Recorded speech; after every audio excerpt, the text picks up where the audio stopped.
get a bowl of soup and pita bread and dip it, and that just is our lunch, because we have such a big buffet breakfast and such a big buffet dinner that we don't eat a lot. Now, if you want falafels, if you want a full meal, that's just totally your call. I mean, you're on your own. You do what you want to do for lunch.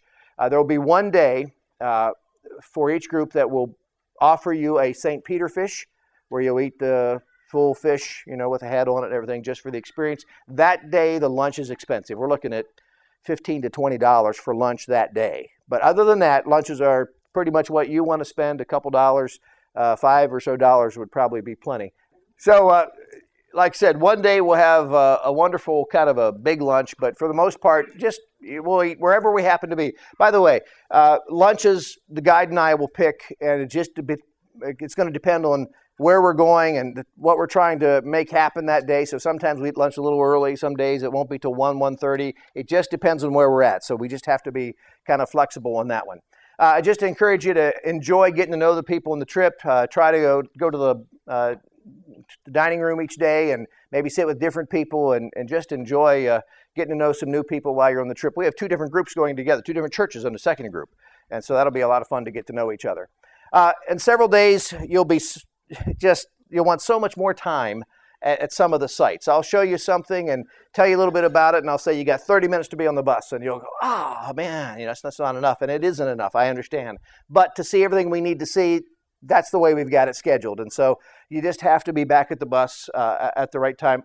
The worst day, and this is no way we can change this, the worst day is the first one, because we'll go show you something, and it's like you could spend, honestly, a whole day at the first site. And I'll say, got to go, and you'll cry. And but then we're going to go to Mount Carmel, and then you go, wow, wow, glad we saw this, and so forth. So you just have to trust me, particularly that first day. We just have to keep moving, and we'll just give you a little bit of time on your free day. In the second group, if you want to go back to some of those things, you're welcome to do that. So you can go back and see more on your free day. I would encourage you to keep some kind of a journal of what you're seeing in the order that you see it, and if you are taking pictures, number your pictures with the site, because you kind of forget what you've seen. It happens to me every year. We'll go to, say, Mount Carmel on the first day, and 2 days later, someone will say to me, have we seen Mount Carmel? Or when are we going to see Mount Carmel? You see so much, it's overwhelming. And so if you keep a journal, you'll have a pretty good handle on what you've seen. I can't win with this one. There will not be enough time to shop. There'll be too much time to shop. Half of you will come to me and say, I don't want to shop anymore. And the other half will say, we got to shop more. And I can't win here. So what we do is we shop at several locations that we know pretty well, that we've shopped at for many years. One of the reasons we do, and people don't realize this, is it helps clear your head of everything you're learning. We've learned we've got to do some things that are not biblical studies, because after a while, everything runs together. And so we go we'll do some swimming, or we'll climb down a mountain one morning. We'll go do some shopping just to kind of do something different and change the pace. And so we'll shop at some nice places. I think you'll like the places we stop to shop. Restrooms are clean. They're readily accessible. They're just about everywhere. The Pope went to Israel in 2000, and everybody wanted to have bathrooms ready for the Pope. And so from that point on, we've always had nice bathrooms. So when we get there, thank the Pope. When we get there, you probably want to change just a couple dollars into shekels. And shekels just are about a third of a dollar right now, a little over that. Just keep them in your pocket. You may need them at the restrooms. Other than that, you won't change money. We wouldn't encourage you to change money except for having some coins. At each side, the guide will tell you about the historical perspective of the site, and then I'll talk to you about the biblical significance of the site. Some places will sing because they're so meaningful that you just kind of want to sing. We have One Faith with us in the second group, and so they'll be singing to us multiple times. Marty Pennington is going to lead us in singing, be our song leader to first group. So we'll stop and sing at different sites. We won't have church all the time. That always worries me. When I go in with a group, I don't want to have church all day long, and so we'll stop at certain places. I think it'll be very inspirational and very encouraging. You'll learn a lot, but like I said, we won't stop and sing and pray at every site. Breakfast and dinners are buffet. They look something like this. In fact, breakfast and dinner look strangely alike. Salads for breakfast, raw fish for breakfast, olives, good, wonderful green olives for breakfast, and you don't even have to go near that buffet table. You can go to the other one, which is bread and Cocoa Puffs, and I'm not kidding you, cereals, just about anything you want. Oftentimes an egg casserole. You probably already know not to ask for sausage or bacon. You won't get that, but you'll get eggs. You'll get all kinds of fruits and vegetables. There are wonderful. In fact, you'll kind of get hooked on them, I think, because we just really enjoy fruits and vegetables while we're there. You know this, but be careful what you pack in your carry-on. You can put these things in your suitcase, but not in your carry-on. So just double check before you get to the airport to make sure.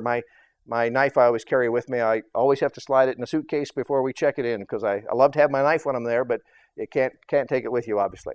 Do some reading. If you haven't done some reading already, you still have some time to read something like Israel, My Beloved. If you're not a reader, the book O Jerusalem was done as a major motion film just a couple years ago, and so if you want to rent it, you can rent this and watch the story of Israel becoming a nation in 1948. Other books that are wonderful to read, other videos that are available, whatever you can do to prepare, you'll find wise. If you have a Israel tour book, reading ahead is very, very valuable in that as well. There'll be lots of souvenirs and special deals offered. People will come to you and offer you necklaces that have your name written in Hebrew. They'll offer you the picture of our tour group together on the top of Mount of Olives. They'll offer you candy. I mean, just all kinds of things. So just don't feel like you need to buy from anybody. Just whatever you want to spend. Don't ever feel obligated. But when we do say how many people want an 8x10 picture of our group, we need to know because then they go make them and bring that many back. So you will need to know what you want. We're going to stop, particularly the second group, we'll stop at the Nayat Shoe Outlet. We'll stop at one of the best olive wood places, a place where they make Hebron glass, and let you at least look at those places so you see what those special exports from Israel are. Anything that you're buying that would be over several $100s or large items like olive wood, they will ship and very quick. They'll be here shortly after you get back. Hebron glass and olive wood are usually shipped. Particularly nativity sets. We have one over there. Sometimes you'll find nativity set for a really nice olive wood nativity set for maybe $100, which is really cheap for a good one. And then they'll say, well, if you buy three, we'll give them three for $250. And then you just want to get something like that shipped. And shipping is not very expensive.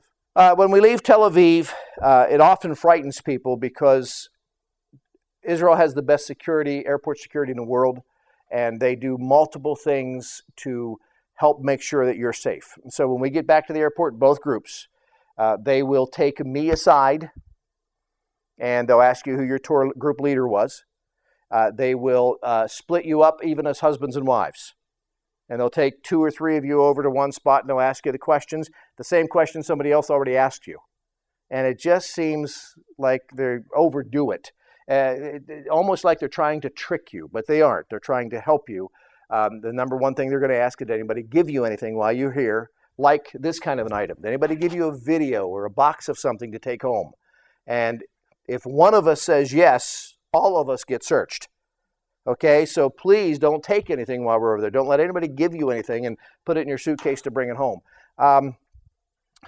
Don't let that worry you when they question you. Once they've questioned all of us, then they'll put us right through, and it's for your safety. So they will separate you, but that's a good thing. Electrical adapters, hopefully you all have already looked at this, but you will need the same electrical adapter that's used in Europe. It's usually marked with a yellow block as a color code. It's only become more recently to be standardized, so if you better double check it, but it's usually the European one you will need. If you don't have electronics that allow for both 110 and 220, now most of your cameras, your computers, all that, you're fine. All you need for that would be one of the smaller ones, just to adapt from one kind of a plug to the other.